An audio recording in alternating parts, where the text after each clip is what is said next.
Good afternoon, everyone. I'm Madeline Milka, President and CEO of APEX, and welcome to the APEX Legislative Leadership Series panel on civil rights issues facing the AAPI community.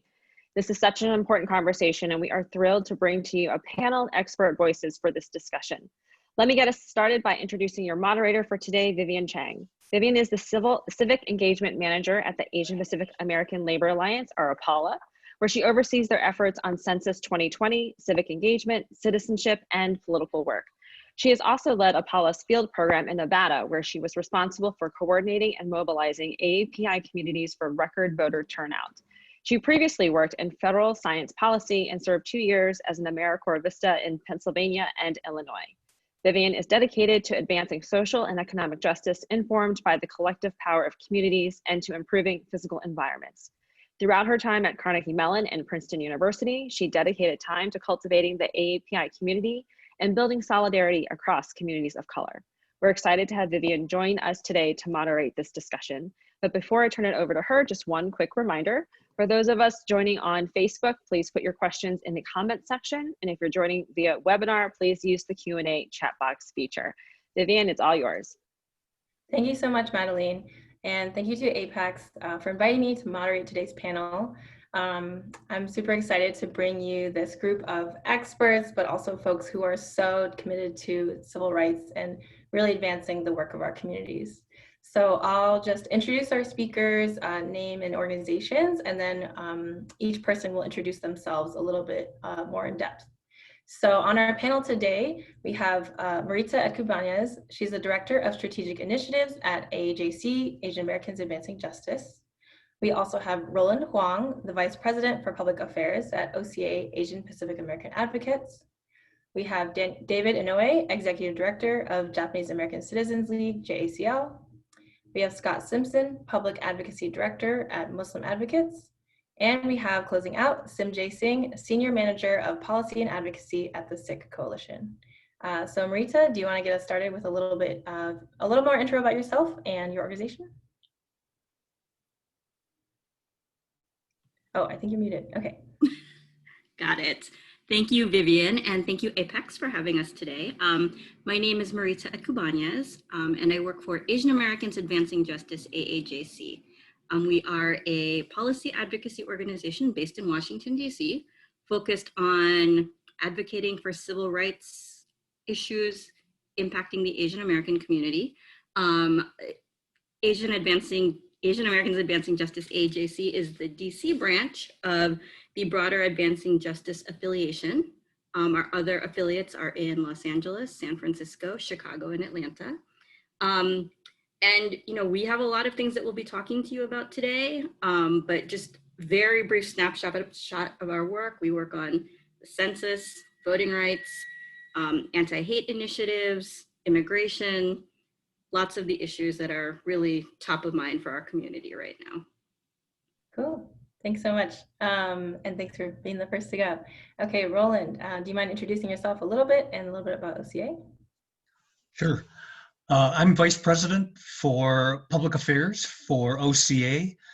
We are an advocacy organization. We've been in existence since 1973.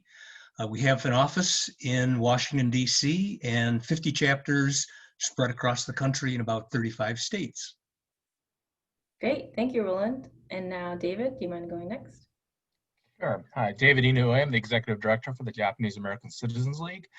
We are the oldest and largest of the Asian American civil rights organizations, founded in 1929, where we probably are best known is for our place in Japanese American history of the incarceration of Japanese Americans during World War II. And that is largely the basis of how we conduct a lot of our advocacy, drawing from that experience to speak out on many of the injustices that happen today. Great. Thank you so much, David. And Scott?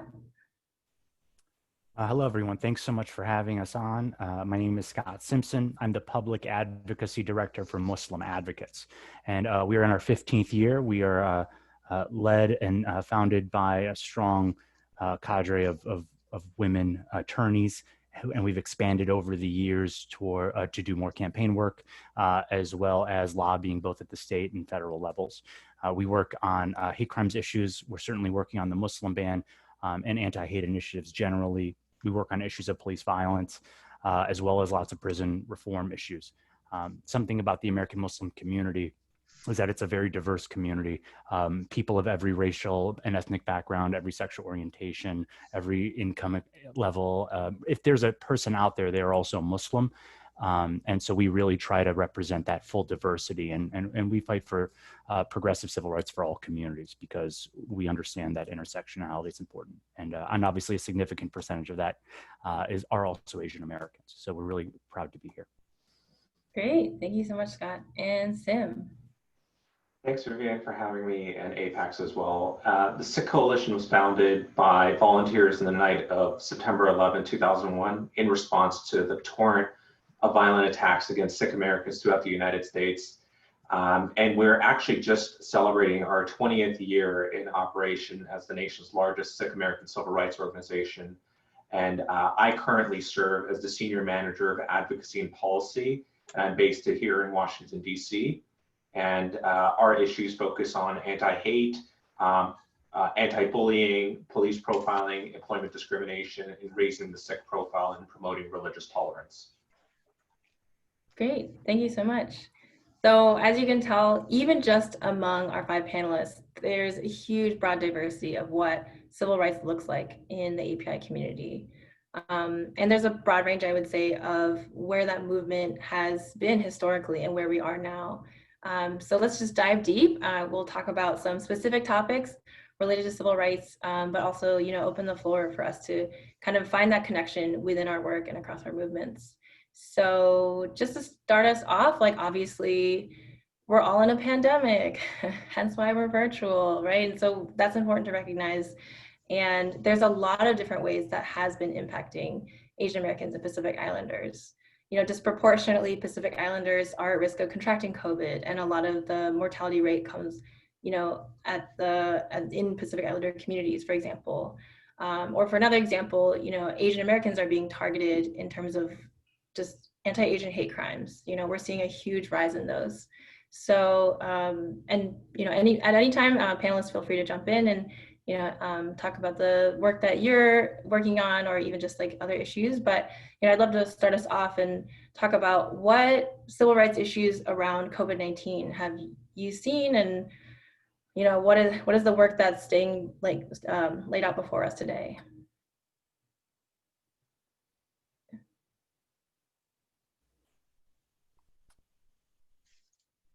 Hey all, yes. So COVID has had an impact in a lot of areas amongst American Muslims who are often concentrated in prison contexts. About 10% of state prisons, state prisoners are Muslims, and so there are massive outbreaks. COVID has really turned our prison system into many ways into a tinderbox of disease. And even despite some of the best efforts of advocates, it's proven to be one of the most stubborn and difficult challenges, resulting in significant health outcomes. So we've been advocating a significant decarceration whenever and wherever possible. We're advocating for following the most stringent of guidelines in prisons across the country. We're also working very closely with our brothers and sisters in the Latino community and the labor movement around issues affecting meatpackers. We also know that meatpacking facilities have become the epicenters when we talk about community spread public. These small towns across America have been magnets for refugees from people of all backgrounds. And many Asian American refugees amongst them, but also people from the African continent, people from Central and South America. And in some places, the level of not just discrimination against them, but so not just the health impacts, but also the level of discrimination against folks who work in meatpacking goes up significantly. And these are small towns that the entire economy is based on the meatpacking facility. And folks tend to have very little by way of ways to respond if their rights are being violated or they're being forced to work in unsafe conditions. Furthermore, refugees often have a hard time sort of navigating advocacy. That's not their first go-to frequently, especially because the meatpacking plant pays their bills, and they take that very, very close and seriously. And those two folks have been really major for us ever since the pandemic began. Thanks, Scott. I really appreciate you, especially lifting up, the worker aspect and all the different insidious ways that COVID-19 is really negatively harming our communities. Roland, I see you're unmuted. Do you want to go next? Oh, sure. I think it's important to note the seriousness of anti-Asian violence during this COVID period that, in a typical year, organizations have kept track of how many anti-Asian incidents there have been, and maybe it's 400 or 500 a year. And this year, we've tracked 2,800 plus incidents since the beginning of the year through the data tracking through API hatecrimes.org, which OCA operates, and also the Stop AAPI Hate.org website that APCON and other organizations have been working on. So really, it's an epidemic along with the pandemic. It's an epidemic of anti-Asian hate coinciding with, I guess, the anti-Asian sentiment that's always been there. And we've been busy just tracking so many incidents across the country, and that's caused our chapters to get involved just to provide information, to the database and trying to find responses to all of these different incidents. Yeah, thank you, Roland. Rita, feel free to jump in. Thank you. Yes, I'd like to follow up on Roland's point. And all of our organizations are working on addressing anti-Asian hate, right? We've been doing it for a number of years. And I will say that one of the primary reasons Advancing Justice AAJC has been involved in this work is because we know that hate crimes are chronically underreported, right? For so many reasons. Our communities are reluctant to come forward to report to law enforcement, sometimes even reluctant to report to community groups like ours. So Advancing Justice AAJC set up its documentation site, standagainsthatred.org, back in 2017 in response to the rise in hate that we saw connected with the 2016 election cycle. As others can attest, we saw a spike in reports to our site beginning in February of this year related to discrimination and harassment linked to the coronavirus, right? Our communities are wrongly being blamed for the coronavirus. We're being stigmatized for it, and people in our community are also experiencing violence because of it. And this is something that we are all working on, documenting, trying to provide resources and support to impacted community members, but also, dealing with this in the political sphere, right? And trying to counter and explain why the rhetoric that a lot of our elected officials are using, calling it the China virus or the Wuhan virus, is not only divisive, but it's wrong. And it's further stigmatizing and harming our communities. So many of us have taken an active role in speaking out against this kind of rhetoric. Really grateful to Representative Grace Meng, KPAC, and other leaders in the House of Representatives who, it now feels like a lifetime ago, but just at the end of last week, passed a resolution condemning all forms of anti-Asian bigotry. So, some of our elected leaders, at least, are sending a strong signal that anti-Asian hate is wrong and is not to be tolerated. But certainly we need more of our leaders to step up and do the same. Yeah, in my introduction earlier, I mentioned about JCL focuses a lot on history oftentimes. And I think this point in time is very reminiscent of the back in the 80s and before when Vincent Chin was murdered, that you have this widespread xenophobia right now that is lumping Asians all together, basically, where people don't care, are you Japanese, Chinese, whatever. And that's exactly the same thing that was happening in the 80s with the anti-Japanese sentiment, which spilled over into Vincent Chin, a Chinese American, being murdered. And I think we're seeing exactly the same type of thing where you have the same type of amped up rhetoric. Back then you had auto workers smashing Toyotas, and now instead you have a president referring to it as the Chinese flu. It's not something that's new, and this type of xenophobia has existed throughout our history. But it's saddening that it is happening again. I wanted to also build off of Scott's comments about incarceration earlier. I think the other area where this is really impacting is the immigrant community, the migrants who have been placed into detention centers due to our immigration policies now, where you have families and children who are basically being kept imprisoned for no real reason, but possibly being exposed to COVID because of that. And that's one area where JCL has really been trying to work on with some of the detention centers, particularly one nearby here in DC, up in Berks, Pennsylvania, and there are a couple others around the country. But and we're also seeing some other horrors coming out of that situation, which we could probably talk about as well. I wanted to add what Marita was talking about, on this recent anti-Asian hate crime resolution that was passed. It is shocking to me that we have 146 members of the House who chose not to condemn anti-Asian discrimination related to the pandemic. And it's also just really surprising that only 14 Republicans joined House Democrats in supporting this resolution. It is not an act of law here. This is just a statement saying that this is wrong and that this shouldn't happen and take place here in the United States. So that definitely, I think, is something that we're all coming to terms with. And as it relates to everything COVID, I definitely agree with what Scott is saying. With detention centers, those are definitely hotspots and places that require intervention. One of the areas that the SICK Coalition has been working on is providing more language access resources to our community. Some of the PPP loans, we've got a segment of our community that are small business and entrepreneurs who may not be able to take advantage of some of the loan opportunities and loan forgiveness programs being offered by the federal government.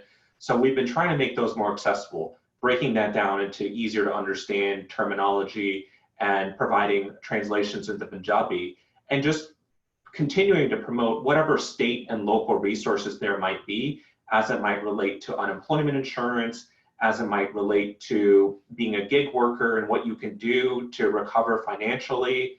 And that is something where we're definitely trying to fill some of that gap of information, which we've seen in the hurried and disorganized rollout from the federal government, that information is not getting into the hands of those who need it the most.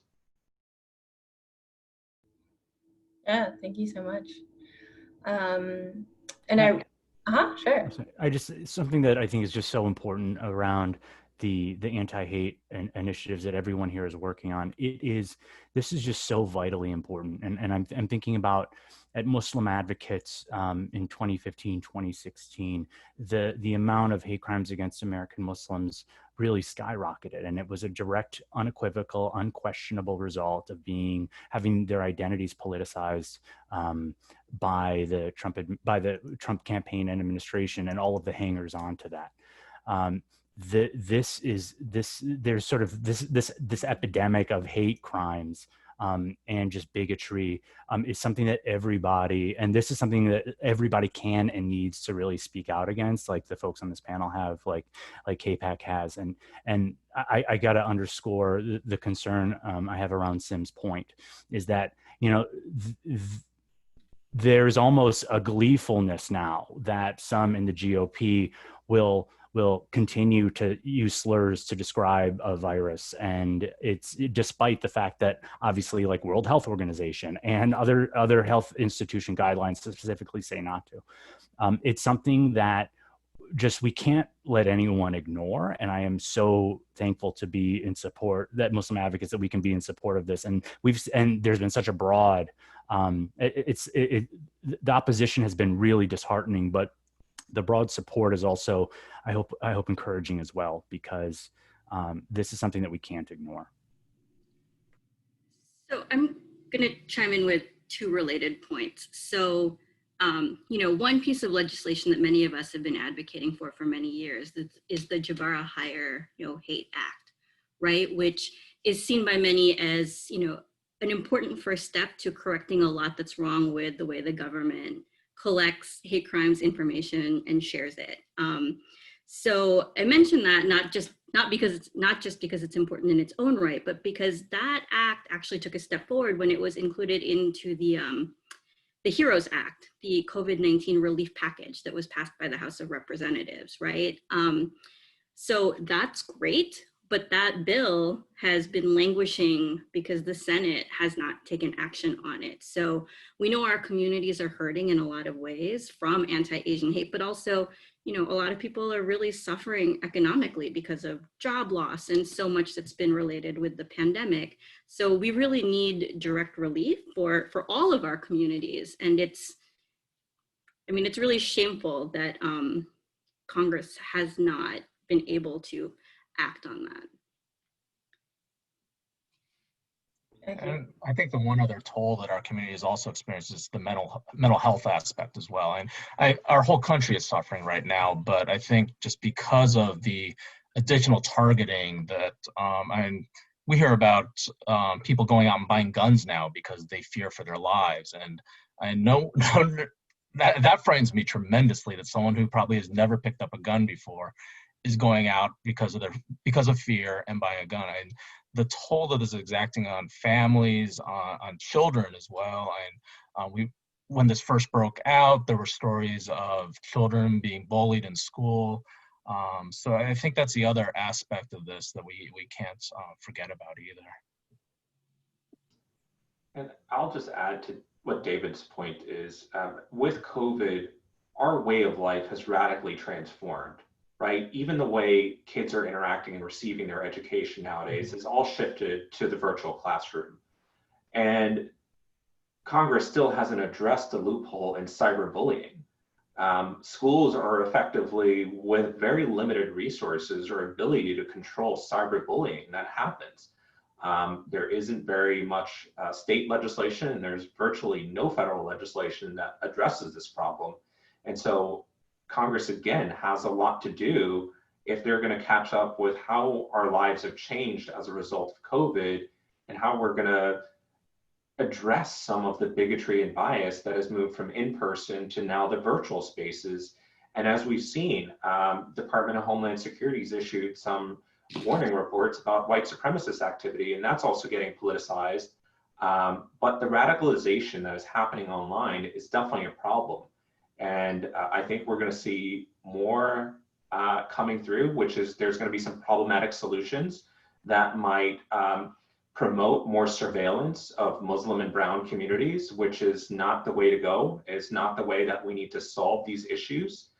But we definitely need to communicate with our policymakers that whatever solutions that we're trying to address in this new virtual environment that we're all going to be living in or have been living in, need to take into account the surveillance and the racial injustice components that might be taking place against the Muslim communities, against Asian communities, Sikh, brown, and Black communities. Something that's really striking me about this is also how some of the hate actors that we've been tracking for a long time. I'm thinking about, there's a group called Act for America. It's the largest anti-Muslim hate group in the country, but they are opportunistic and they have really glommed onto this anti-Asian sentiment being pushed by some on the radical right. Will gleefully try to erase distinctions between Asian Americans and people on the other side of the earth, right? Will support lockstep any sort of any wisp of something that sounds anti-China or anti-Asian coming out of some of the sort of the darkest corners of this administration, but also some of the partisan political actors. The amount of, I'm trying to think about sort of the amount of firepower that's being directed at your community it may be unprecedented as a shift as far as I'm concerned in recent times, right? And there's so much to keep up with, and at any, pretty much every week there's something new that's horrific to pay attention to. And we almost, it's almost a fear of it coming into the backdrop because it's been so normalized. And that's something that we're going to have to struggle against for a while. I think the fear that Asian American families sense is really something that deserves amplification, because as some school districts offer a choice in terms of virtual learning this semester versus hybrid models, that sort of thing, you know, families are worried about, are my kids going to be safe when they go back to school? And I don't think that school districts or the communities are doing enough to ensure that it's a safe environment right now, you know, to fight the anti-Asian bias that's going on and potentially, you know, in the halls of schools. Thanks, Roland. Let me jump in a little bit here. We have a question from the audience that segues right from what you asked. So folks asked, how can young API advocates try to explain anti-Asian sentiment issues to older generations who may not see this as an issue? So you just lifted up, you know, bullying in schools. Are there other ways that we can equip our young folks to have this conversation? I'm going to share a resource in the chat box in a moment, because several years ago, our Youth Leadership Summit modeled a project on the Letter for Black Lives that I think a lot of people are familiar with, that was circulated to, you know, try to, you know, explain and have conversations with our elders about the Black Lives Matter movement. The students working with us did something similar on hate crimes, so I will share that.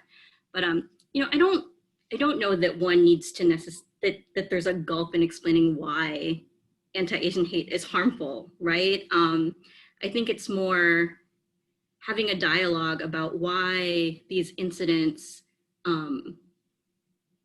impact more than just the person who was immediately targeted, because they weren't targeted because of something that they did, right? They're targeted because of their identity, because the person who, you know, is inflicting the hate and harassment wants to harm the entire community, right? So I think it's important to have conversations so people have a broader understanding of why these things are harmful and why we need to speak out and act, but also to start having conversations about the different resources that are available and the ways that we can engage to counter hateful sentiment and harassment. So I will drop that link into the chat box, and I encourage other people to also respond to this question. I think it's a generational issue, because I think people who have lived through microaggressions for decades might just say, turn the other cheek, you know, just wage the fight another day, as opposed to the view that we're supposed to act and react whenever microaggressions occur. And I think that is a big discussion point in the community. And really, it is a time to, you know, be active and confront the people that are, you know, being racist about it. So it's perhaps a generational thing.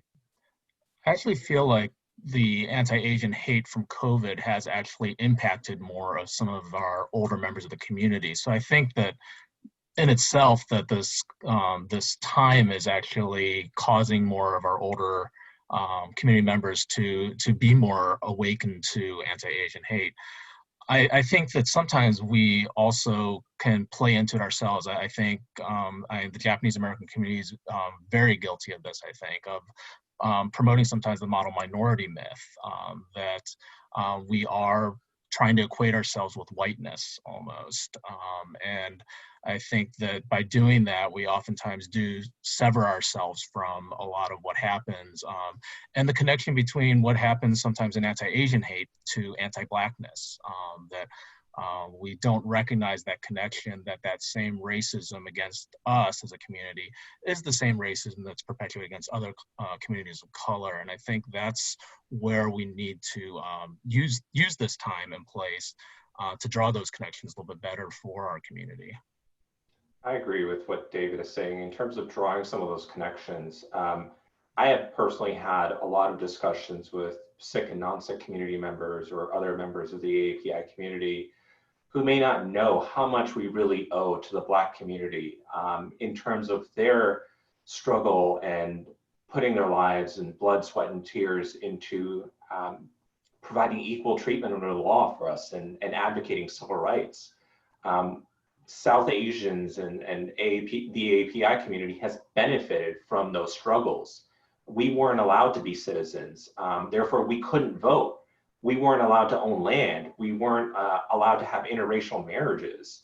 The Black community paved the way for the AAPI community, and the least that we could do is repay some of that debt and stand in solidarity with the community in their time of need. But oftentimes there's just a disconnect in understanding how the civil rights movement has made the lives of the AAPI community that much more better, where we're able to be treated just like anyone else.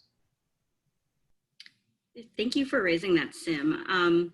I was going to draw on some of the things that we talk about in the bystander intervention trainings that we have been doing with Hollaback. So we have a series of trainings for people who are interested in learning about how to address anti-Asian hate and discrimination. I will share the link for that.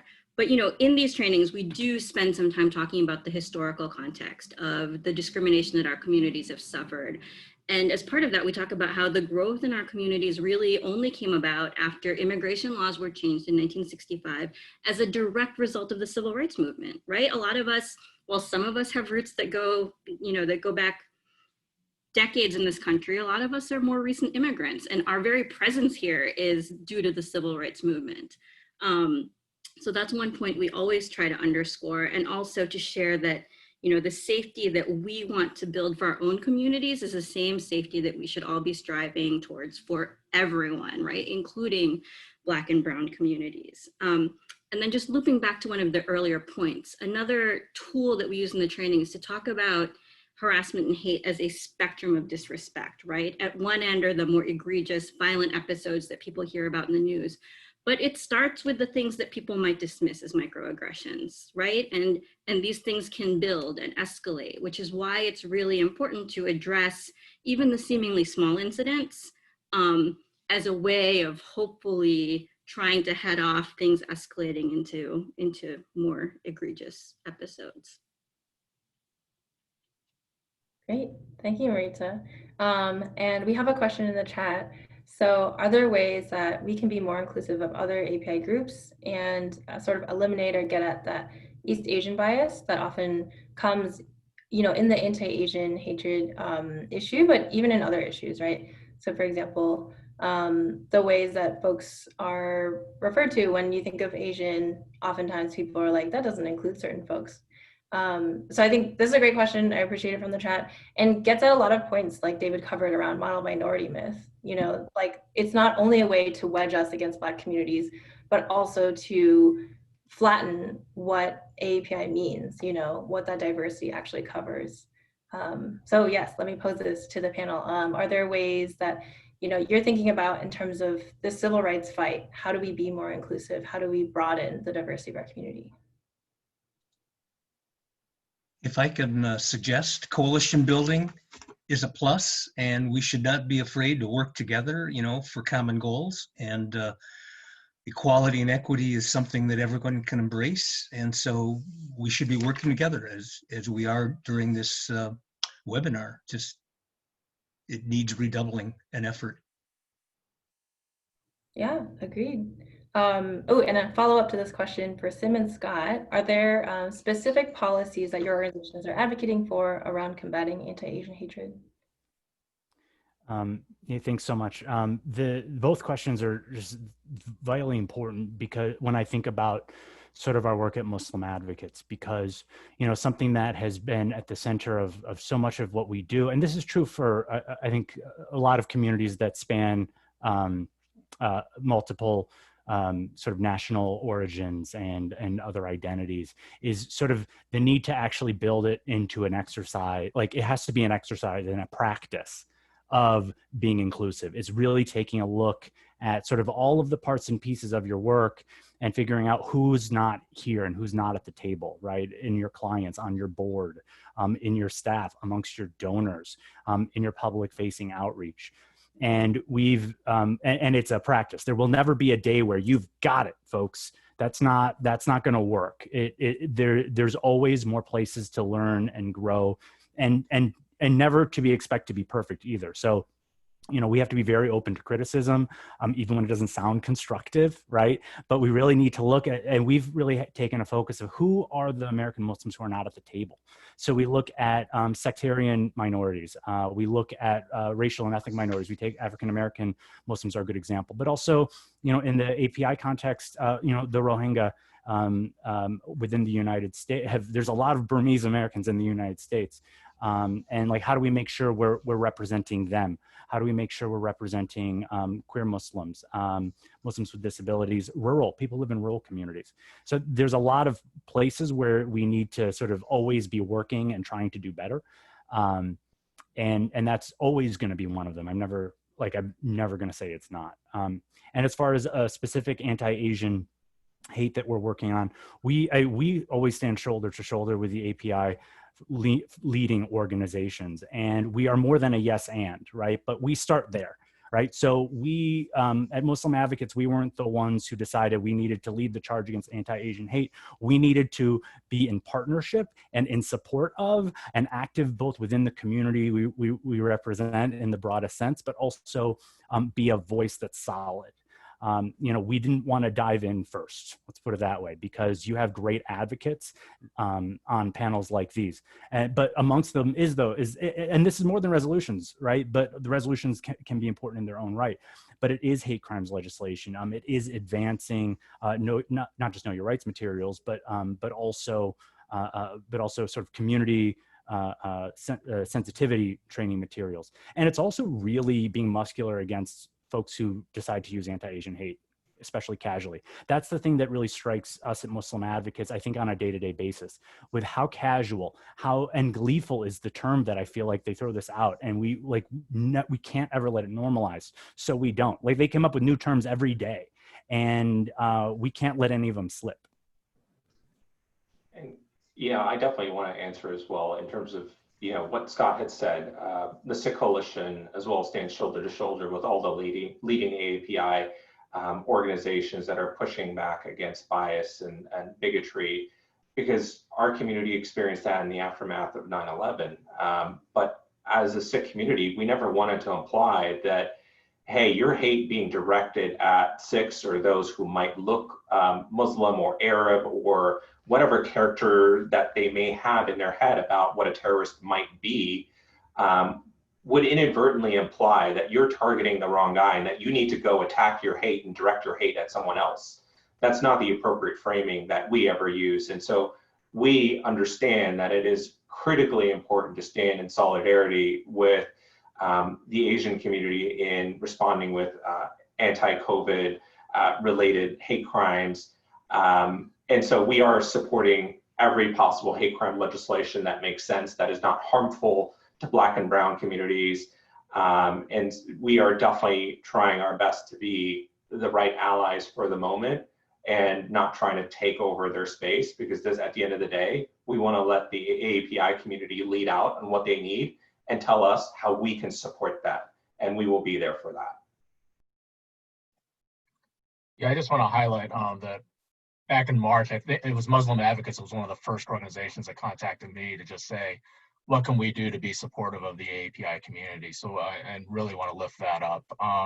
I think obviously for JCL, we are kind of a single ethnicity. We're also East Asian ethnicity. But at the same time, I think that when we talk about the diversity in the Asian American community, we're also experiencing a lot of diversity in our own community within the Japanese American community, and increasingly so. Japanese Americans have the largest number of outmarriage to other ethnicities. So even within our own organization, we're seeing a lot of diversification. And ultimately, what I want to emphasize to anyone who's interested in JCL is that you don't have to be Japanese American to care about these civil rights issues that we care about. That what you need to recognize is the injustice done to Japanese Americans during World War II and throughout history. But how does that also apply to what's going on today? And how can we support other organizations, other people who are now facing the same challenge that we have faced historically? We haven't necessarily overcome those challenges either. And it is part of growing that coalition of everybody who is working together to fight against discrimination and racism.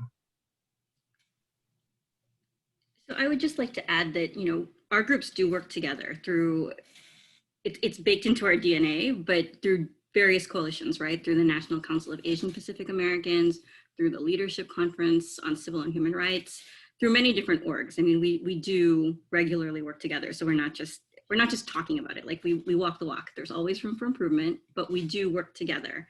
I also want to address, we had this conversation, we were preparing for this panel. There are segments of the AAPI community that, continue to not have the same sort of visibility, right? So Southeast Asians, Pacific Islanders in particular, we know have been very hard hit by the pandemic. There was this particular workshop, this session is part of a series, and I know there was a session on health, or maybe it is still to come. There is a session planned on the broader AAPI identity where there will be opportunities to delve more into all of this. So I just want to acknowledge that we are aware that this panel isn't fully representative of our entire community. I mean, it would be hard to be, but we do recognize that, and that there are other sessions that will touch more on a lot of those concerns and the different segments of our community. Yeah, I appreciate that. Thank you, Marita. And so we've touched on this in different ways already on this panel, but I wanted to ask, how do we affirmatively fight for civil rights?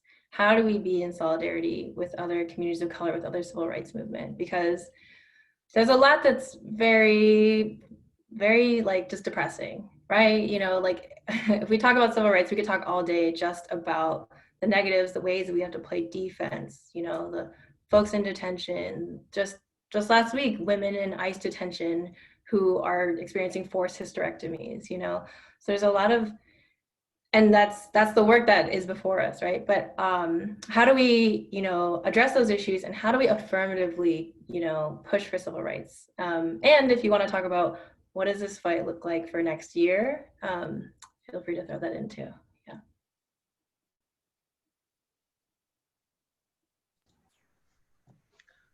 Can I suggest that our various organizations have toolkits that are available and should be utilized? And so I put in the chat box the website for OCA, but we have a resource toolkit for COVID.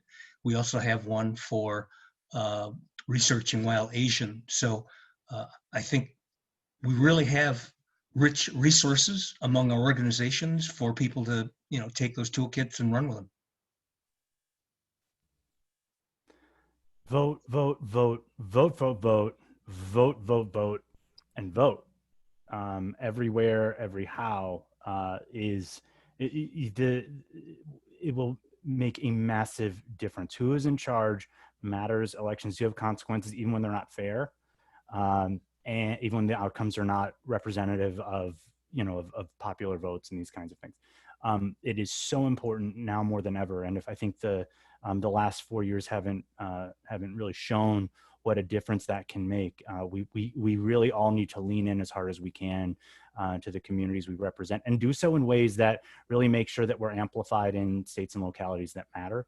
Unfortunately, we have a system that's built to disenfranchise so many of our communities, and it's the system we have to work with and advocate for greater change within. But that is, to me, the number one thing we have to be doing right now. Because if you change sort of the power structure, even if you dial it back, even if you make some of the more explicit bigotry that we're seeing now implicit, that as far as people's lives and health and outcomes in their day-to-day lives and impact, that will go miles. So I'd like to jump on that. I agree. I mean, yes, we are planning for next year, make no mistake, but right now we are immediately focused on the election, because so many of the things that we care about are going to be, I mean, it's tied up in that, right? So absolutely, we have to turn out and vote. And Advancing Justice AJC is partnering with APIA Vote to run an election protection hotline, which is up and running now. Grab your pens, folks. The number is 888-API-VOTE. Keep that with you. The hotline is available in 8 Asian languages: Cantonese, Mandarin, Korean, Vietnamese, Tagalog, Hindi, Urdu, and Bengali. I know we can do more, but we have those 8. And keep the number on you, because we're happy to answer basic questions, but also if you run into difficulties when you are trying to vote, you can call the hotline to get assistance. Because yes, we need people to turn out, we need people to vote, we need people to mobilize, but we also need to make sure that all of our votes are cast and counted, right? Because we know that the same forces that are trying to keep us from being counted, so fill out your census form too, we're facing attacks on a lot of sides. So we really need to mobilize, be organized, and also know where to turn when we run into issues. So keep the election protection hotline number with you. That hotline is also available in English. You didn't mention that. Thank you. Yes, it is also available. And I have sometimes gotten frantic calls. Could you speak to someone in Japanese? So it can be made available for Japanese speakers as well. Thank you for that. And I've answered hotline calls in Spanish also. So just yes. I think what we're really what all of our organizations really are focused on is hope. That moral arc of the universe does bend towards justice. That yes, things have sometimes seemed very hopeless or challenging, but we always hold out that hope that things will get better. Just to use a story from when I was up at the Berks detention facility, we were out there protesting, but then they actually let the incarcerees out during their lunch break to go out into the field so the kids could play. And these are children, I probably as young as like 2 years old, running around, and it's heartbreaking to see them. But at the same time, our presence there, we heard later through the Haitian group that was liaisoning with them, that our presence there really did give them hope, that they thought that they had been forgotten there. And our work is to make sure that people are not forgotten, that every American, every person in this country does have a voice and is heard. And that's what voting does as well. In a way, it also underscores, I think, some of the earlier questions around inclusion, because elections are about your community's strength and ability to mobilize and come together. And if there are segments of your community that are perpetually on the margins, that aren't centered, that don't feel invested in your work or your institutions, you can claim any population numbers that you want, but truthfully, they're not a part of your movement if they're not engaging in a way that's meaningful and you're not trying to help make that happen. So yes, inclusivity is the right thing to do. It's also the smart thing to do. And I prefer, like, both reasons are fine. I prefer the first reason, but do it for all the reasons, Well, and one thing I always say is that part of why Japanese American incarceration happened back during World War II is because no one stood up for Japanese Americans. And I think the difference now is that we are all standing up together. That's why we didn't have any sort of mass movement against Muslims as far as the government doing anything after 9/11. I certainly could not stop some of the hate of individuals, but at least to make sure that that nothing at the government level was going to happen. And you heard President Bush at the time telling the story of then Secretary Mineta and how he had been incarcerated, that we weren't going to do this. But now you have all the civil rights organizations standing together. Muslim Advocates was the first one that reached out to us a few months ago. ADL was the other group that reached out. And I think when you have the Jewish and Muslim communities working together like that, where stereotypically they're not the ones you would expect to be, but we are all together, that we recognize that there is a greater problem that we all need to face here. I echo all of those sentiments from David, Scott, Rita, Roland. These are important. We got to mobilize. We got to band together, because that is the one thing that I think where we have seen some progress with problematic policies through this current administration, such as family separations, the unified outcry, everyone mobilizing together and denouncing those actions eventually led to a reversal. It's a Herculean task for us to keep undergoing this every time. So I agree, voting is critical here. And so, our organization has been encouraging people to go out and vote through social media messaging as well, through emails on, getting them to understand how to vote, through doing local engagement in a COVID environment, which is even more challenging to get people to get registered to vote, right? To have those one-on-one educational discussions with community members, that's a challenge, but we've started to figure out ways to adapt. And then secondly, what we have been doing is we've created a transition document for the next administration. And we're putting together all of the priorities, such as addressing hate crimes, addressing employment discrimination, and asking if anyone's going to be giving donation dollars or they're going to be hosting some, someone who's running for office, that they need to commit to upholding some of these policy principles. We need to move beyond just the photo opportunities, the meet and greets, and actually hold our politicians accountable. And if we can all get together and we can vote in a coordinated way and show that our communities are a voting bloc that actually means business, that's where we're going to start to see some change. And one of the top line considerations that the SICK Coalition would like to see is that the next White House Office of Public Engagement include a Sikh American liaison, so that our issues could be heard at the top levels of government. And I know the Muslim community has a very similar ask as well. But I think, there could be an AAPI liaison within the White House who can address some of these nuanced and unique challenges for all of our communities. Yeah, thank you for sharing, everyone. And of course, civic engagement, I love it. I was like, voting, yes. But I want to get this last question in before we turn to full audience Q&A. And this was a question I added because I always love to pull back the curtain a little bit. Because we work at these national organizations and they have long and storied histories, So like when someone says OCA, if you're familiar with it, you're like, okay, that's this organization, they do all these things, but how do individuals, relate to it? How do they get involved? And especially, I think this is extra important because voting is only the beginning, right? And also because a lot of folks, especially in our community, are not eligible to vote. And like, there's the historical reasons, like Sim was talking about. For a long time, folks couldn't even become US citizens. Like the courts decided that, Asians were not eligible for that. And even now, folks are facing like longer processing times in visas. Families are not able to sponsor their folks anymore because it's a COVID risk. This is what President Trump has said. So all the more reason that what are I guess for me to ask, what are other ways besides voting that folks can plug into what your organizations are doing? Can I make a couple of observations? One is vote, but vote early, because you don't want to have your vote risk increased by relying on the USPS, Postal Service. So vote early. And to address the question, I think that people should engage with our respective organizations.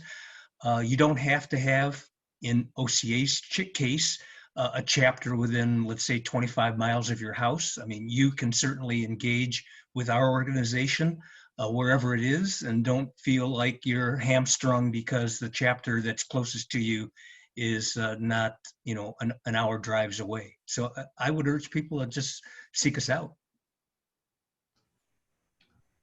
I agree with that. Definitely join every one of the organizations that you're interested in learning more. Join their mailing list. Oftentimes they have emails that will go out updating you on what projects they're working on, what initiatives that they're asking individuals to sign on to petitions, for examples, what community events that they're hosting, so that you can get more in the loop. So once you at least take that first step, I think that's a great way to get involved. Some people may not have time to offer. Some people might just be able to donate, which is fine as well, right? Everyone's needs and capabilities are very different. So it's more so, what are you willing to provide? And I think every one of our organizations here has some kind of social media presence. And I'm pretty sure if you were to contact them, send a direct message through social media, they will get back to you. If you're interested in volunteering or you want to get plugged in somehow, they will point you in the right direction. I know our organization definitely does. And I'm pretty sure everyone else here would be equally as responsive. Yeah, obviously we're like OCA, we're also a membership organization, so we welcome members to join. But like Sim said, we also have a weekly email that goes out to several thousand people more than are actually members of our organization. So you don't have to be a member to get those weekly emails, and that oftentimes will tap you into contact your Congress member about this regulation that we want you to support or whatever. And we do have things like that, action alerts and stuff, where we will encourage people to take direct action. And I associate myself with obviously all of my colleagues here. But I'm a big fan of organizing though. And I think that's a word that's so often thrown around and less understood, but like, no one needs to appoint you the mayor of your community for you to decide that the people in your life that you know are going to get together to do something, right? And that can be anything, right? So, and I know I love hearing from upstart Muslim institutions and community groups, wherever, because to me, that's power. Right. And being just you is powerful, but being you plus your community just looped in is magnified by a lot. And don't ever say you can't just organize your own thing and try to affiliate or try to speak out, because, I can't speak for everybody, but like we help. Like I help folks when I get calls. We got a call from Puerto Rico not long ago. Someone wants to do the Muslim Association of Puerto Rico. I'm willing to do. I'm going to call you back. Right? Because that's what we need to organize. We need to be organized in Puerto Rico. We just do. And that's just an example. So the beauty of going last is that I can say ditto to what all of the other panelists said, but I will just also add, it might seem intimidating. Like, how do I get on board? How do I find out more? How do I learn about these issues? We all broadcast about all of the work we do, right? Because we don't do it for ourselves. We do it to educate the community and engage the community and organize the community. So yes, an easy way is to follow our social media feeds. You'll see there the petitions we want people to sign, the action alerts we want to galvanize people to call their senators. So that is one easy step, like follow social media and actually engage, right? Older folks might be a little dismissive of like click activism, but like it's a great way. It's another way to mobilize, and especially while we are more limited to the virtual space, that is how we are conducting a lot of our work. Cool, thanks everyone. And especially the offers for people to get in touch with you lets me promote the fact that we have the panelist contact info available. So if folks want to get in touch, you want to learn more, you want to, join JCL or OCA or Paula, feel free to email us. Yes. But yeah, I think with that, we start our audience Q&A.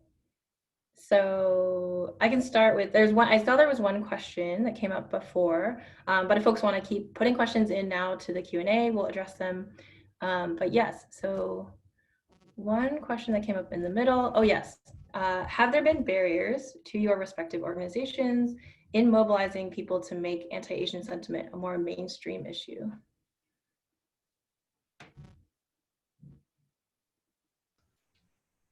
I think I'll take a crack at this. Like Scott said earlier, it just seems like there's a deluge of news or rollbacks or some kind of policy change in the current administration on almost a weekly basis. And I think the challenging part over not just combating anti-Asian discrimination that has happened as a result of COVID, but everything else, even going as far back as the Muslim ban, is there's always another fire that our organizations have to jump to and put out. And that definitely risks, I think, keeping the attention and the focus on having our elected officials held accountable for the dangerous rhetoric and policies that they're enacting that are tainted with xenophobia or have undertones that are othering our communities. But it is making sure that we're putting in place initiatives like this anti-Asian hate resolution so that we can come back to it, put it up for a vote, get people to put a statement on the record, to put their names on this, and continue keeping attention on that. And I think our communities, respectively, every one of us can be doing a lot more to figure out ways to keep this front and center But there definitely are partners that are missing. I think, we could be using amplification through some of the traditional media partners who could be pushing back on some of this. But, I think this is the challenge. We just have whiplash because of one dangerous policy or news cycle derailing all of our attention. Yeah, for sure. I also, this is an audience question, and feel free to interrupt me, Scott, but I did want to also ask after this, the role of courts in civil rights. I think we definitely wanted to emphasize that today. So yeah, but go ahead, Scott. Yeah, that's a great question. I'll let someone else answer that one. But one of the things that, and I'm not Muslim myself, I didn't work at a Muslim civil rights group until about 4 years ago. I worked at the Leadership Conference, which is kind of an umbrella organization. And something that's really struck me is how little most politicians, most people in power, not just in politicians, but actually care about the community my institution represents. It's inconvenient, right? There's a lot of, yes, we are with yous, but in order to really get action, you need to drag them to care. And you have to jump up and down screaming to get action. People who say, and these are people who are actually sort of your friends, right? Like the enemy isn't always the person who you think it is. Sometimes it's the person who actually is your friend. They just don't know what to do, or they don't know how to prioritize your issue. And I got to tell you, I've learned from the best of the best, by the way, at this institution on how do you drag people across that finish line kicking and screaming? And how do you make sure your issues are addressed, even when people don't know your community, they're not comfortable with it, they don't understand it, they think there's more pressing issues. And that is perpetually an issue that we face. It's also something that I do see happening in this anti-Asian hate context as well. I think that folks are really easily distracted. And it puts, and this is not fair, by the way, it puts the onus of responsibility on the community that's being oppressed to continue to advocate to their oppressors. And it has to be, and it is like, it's one of those things that is one of the hardest parts about this work. But you're dealing with people who just genuinely find it inconvenient to take action. And that, when I think about some of the work we've been doing on anti-Asian hate, has been sort of the number one concern. If I can suggest that when the COVID flu is attached to a particular country or ethnicity or whatever, it sort of normalizes it in the broad discussions on the street, and that's really tough to fight against. And, we can get tired of correcting it whenever it happens, and it's happening on a daily basis. It is really important for us to just recognize that what is happening, at street level is really daunting. People, talk about, well, I've got my First Amendment right to call it whatever it is. The normalization of this racist label is really problematic. So I don't recall, I think it might have been Scott who mentioned earlier, the World Health Organization has issued a statement on why defining diseases and outbreaks by geographies is harmful. The Asian American Journalists Association also has guidance on how one should discuss these things. So I encourage people to look at that. I will say at our organization, there was no question as to whether or not we would leap in on this, right? So I invite others to still address this if you wish, but as to the question of the courts, I mean, we could talk about this for hours, right? And obviously this is very much top of mind for many of us. I'm an attorney. The loss of Justice Ginsburg was just devastating to me for so many reasons, right? And it hurts that the conversation immediately turned to the battle over filling her position. So I will acknowledge that, but also note that we that's a fight that we have to engage in, right? There are so many ways that this could go. I know a lot of organizations are leaning in to the fight because in 2016, when President Obama nominated a replacement to fill the position that was left vacant by Justice Scalia's death, 2018. Sorry if I'm messing up my years, but in any case, the Republicans refused to give a hearing to President Obama's selection, right? Citing the fact that it was an election year. Yet that precedent that they followed then is not something that they are willing to honor now. And this is deeply problematic because we are even closer to election day now. In a lot of places, voting has already started. So this is a fight that we all have to engage in. And I think most people understand why the courts matter. But it's the courts at all levels. It's the Supreme Court, it's the appellate courts, it's the federal courts. But, you know, for the Supreme Court in particular, I mean, they rule on so much that impacts our daily lives, right? They're gonna hear about the Affordable Care Act soon. On voting rights, one of the, you know, the Shelby decision that gutted the Voting Rights Act, Justice Ginsburg wrote the dissent there where she's like, look, the court is saying that we don't need the preclearance provision of the Voting Rights Act anymore because there are no problems. That is like throwing away your umbrella in a rainstorm because you're not getting wet, right? I mean, the courts matter. So we all need to lean in on this. There's so much more that could be said, but I will invite the other panelists to chime in.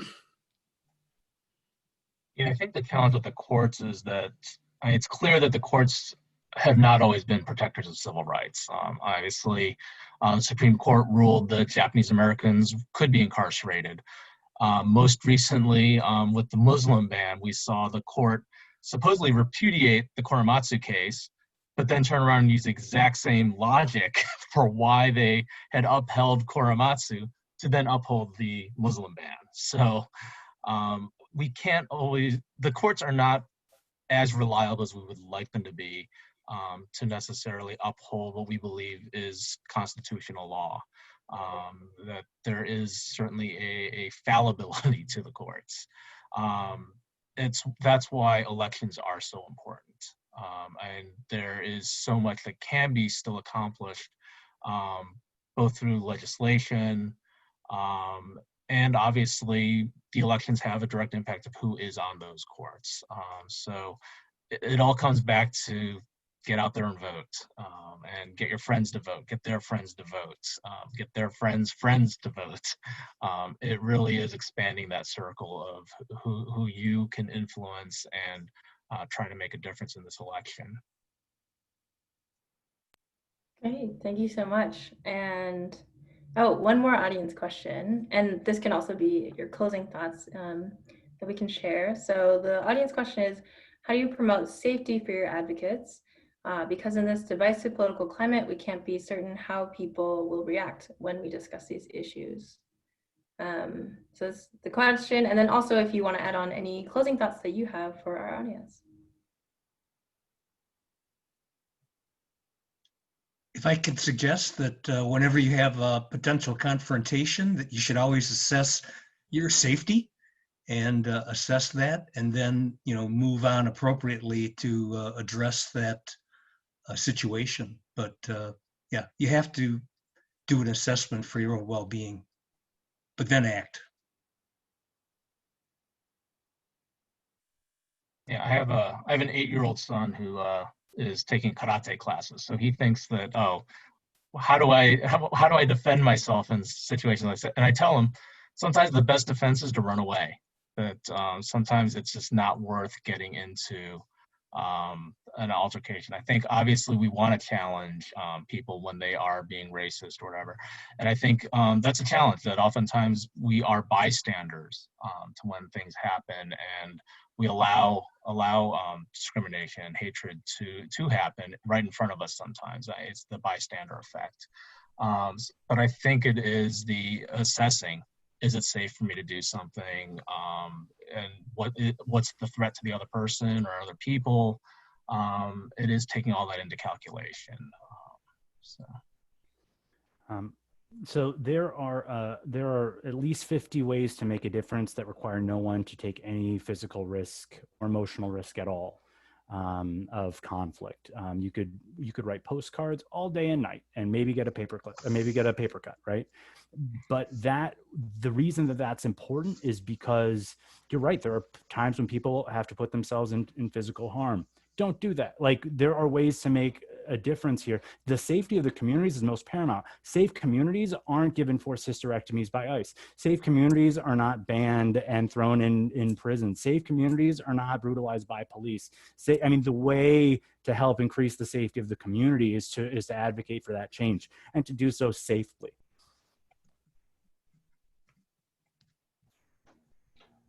I would agree with what everyone has mentioned, and also just be mindful of COVID. You know, there is a lot of restrictions as well in face-to-face interactions, in public gatherings. And I think the one practical tip of advice that I have observed over the past 4 years is there's a segment of the population that is persuadable, that is reasonable, that is open to logic and facts. And then there's a segment that has made up their mind and isn't going to be told one way or the other. And so sometimes you have to also factor in, you know, how persuadable are the people that you're talking to? Will they really listen to you? And if they're in the extreme category, there might be more indirect ways for you to effectuate the change that you need, you know, and sometimes that has to factor in safety considerations. If you're setting up, let's say, a counter protest, you know, make sure that you have the appropriate safety protocols in place, that you're working with law enforcement if you feel that's safe for your community. But there absolutely, like Scott said, there's many ways for you to do this in a non-confrontational manner, behind the scenes or through other initiatives that you might want to join. Again, echo what all the other speakers have said. I will also add that one of the key learnings for me from the bystander intervention trainings that we do is that, you know, intervention is not coming up with the ideal cutting remark to put the harasser in their place, right? The better way to intervene is to focus on the person that's being harassed and make sure that they feel safe and taken care of, right? So I feel like that methodology can apply in a lot of other things, not just with a specific situation where someone's being harassed. So that's something I try to carry with me.